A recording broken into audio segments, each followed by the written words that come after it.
चलो मेरी आईडी आप उधर जाओ। ठीक है मैम, चलो मैं आ रहा हूँ। चलिए मैम दिखा दो भैया। भैया अरे तो सामने आ गया। चलिए आ जाओ सौरभ भाई। ठीक है भैया, बहुत कम समय बचा है। किस तरह की उम्मीद है आप लोगों को? उम्मीद नहीं, विश्वास है, भरोसा है। हमारी भरोसे की सरकार रही और 5 साल काम किया। लोगों ने हम पर भरोसा किया।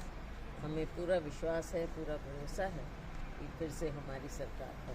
जैसे जब चुनाव हो रहा था तो भूपेश बघेल और कांग्रेस कह रही थी कि अब की बार 75 पार, तो जो एग्जिट पोल है वो तो बहुत नीचे दिखा रहा है कांग्रेस को। एग्जिट पोल तो देखो आते हैं जाते हैं, लेकिन ये मैं कह सकती हूँ कि बहुत बढ़िया बहुमत से हमारी सरकार ज़रूर बने।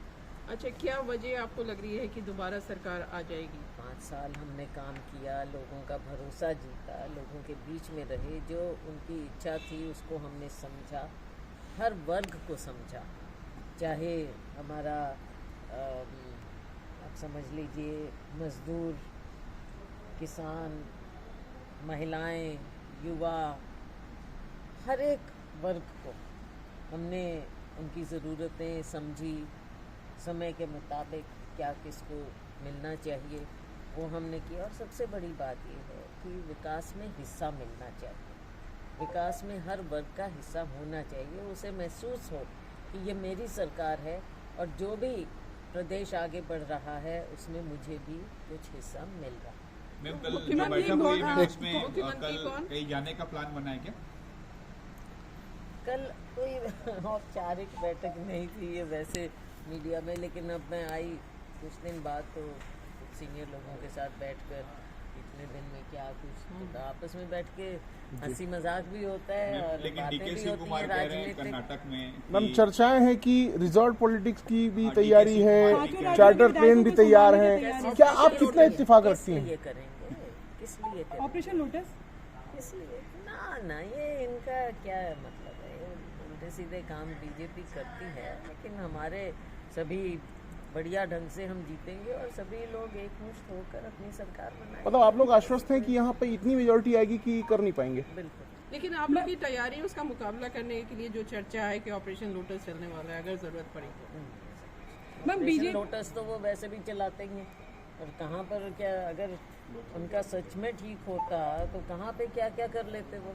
यहाँ पे उनकी सरकार जिस तरह से उनकी गई 5 साल पहले और अभी भी कहीं नज़र भी नहीं आ रहे हैं, तो इनको छोड़ दीजिए। ये एक बनाते हैं, हवा भी बनाते हैं और जिस प्रकार से अपनी एजेंसियों का दुरुपयोग करते हैं, चाहे मीडिया के लोगों पर हो, चाहे जो अगर इंडिपेंडेंट थिंकिंग कोई है उनके ऊपर, सरकारों के ऊपर, विपक्ष की सरकारों के ऊपर। और छत्तीसगढ़ पर तो खास मेहरबानी रही है इनकी सेंट्रल एजेंसीज़ की। रोज़ यहाँ पर छापे डालना, बदनाम करने का प्रयास करना, लेकिन यहाँ के लोग, छत्तीसगढ़िया लोग सब समझते हैं उनकी असलियत। मैम बीजेपी ये कह रही थी पहले कि मोदी की गारंटी वर्सेस जो है भूपेश बघेल के काम पे चुनाव हो रहा है, लेकिन एग्जिट पोल के बाद बयान बदले हैं।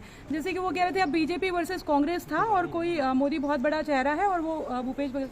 तो क्या लग रहा है कि नतीजों के डर से ये रोज बदलने अब वाले नड्डा जी को लोग आगे हैं। कर दिया। देखो, पहले तो उनको विश्वास था ही नहीं यहाँ लोकल किसी लीडरशिप पर, तो मोदी जी को ले आए बीच में, गारंटी देने लगे, वो भी नहीं चला।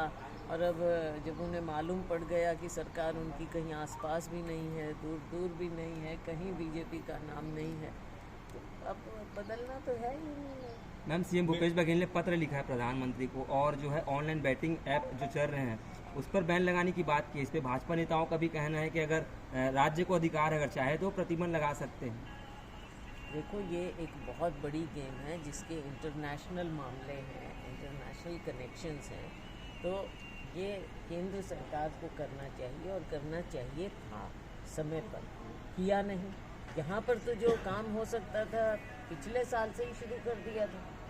यहाँ पर तो हमारे सरकार की एजेंसीज ने काम शुरू किया, FIR हुई, अरेस्ट हुए लोग, तो वो तो राज्य सरकार ने किया ना, लेकिन केंद्र सरकार ने क्या किया? जब चुनाव आए तब इसको एक मुद्दा बनाने का प्रयास उन्होंने किया, झूठ बीच में ला कर, वो तो चली नहीं बात। केंद्र को जो अपना काम करना चाहिए, दायित्व निभाना चाहिए, वो ये नहीं निभाते हैं।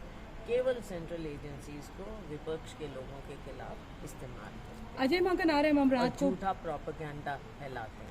अजय मां का नारा है, रात को बैठक भी वो होगी हमारे पर्यवेक्षक हैं अजय माकन जी, वो आएंगे।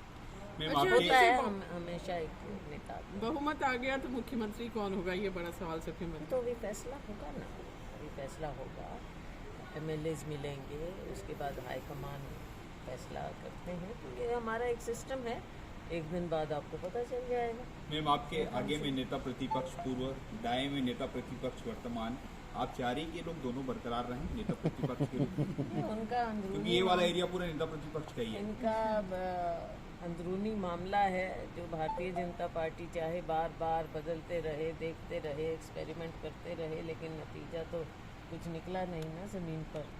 तो विश्वसनीयता तो इनकी है नहीं। बाकी नेता देखो, व्यक्तिगत रूप से कभी किसी के ऊपर हम करते नहीं हैं टिप्पणी, ज़रूरत भी नहीं तो है। मतलब इनको नेता प्रतिपक्ष का चेहरा ढूंढना चाहिए अगर वो नहीं आ रहे ढूंढे कुछ इफेक्टिव हो, ताकि लोकतंत्र मजबूत हो। मतलब मजबूत चेहरा लोकतंत्र ढूंढे नेता मजबूत प्रतिपक्ष में। होना चाहिए। केवल छींटाकशी की जो ये राजनीति होती है उससे नहीं होता। मुद्दों को उठाएं, छत्तीसगढ़ के जो मुद्दे हैं उनके बारे में बात करें।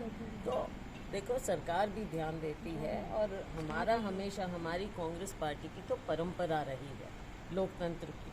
मौका भी देते हैं, उनकी बात भी सुनते हैं। ये तो आप केंद्र से राज्य तक देखते हैं कि भारतीय जनता पार्टी की सरकार केंद्र में जब से बनी है, 10 साल होने को आ रहे हैं, कैसे विपक्ष का गला घोंटा जाता है, कैसे मीडिया को कंट्रोल किया जाता है, ये उनके काम है। हमारा लोकतंत्र में विश्वास है।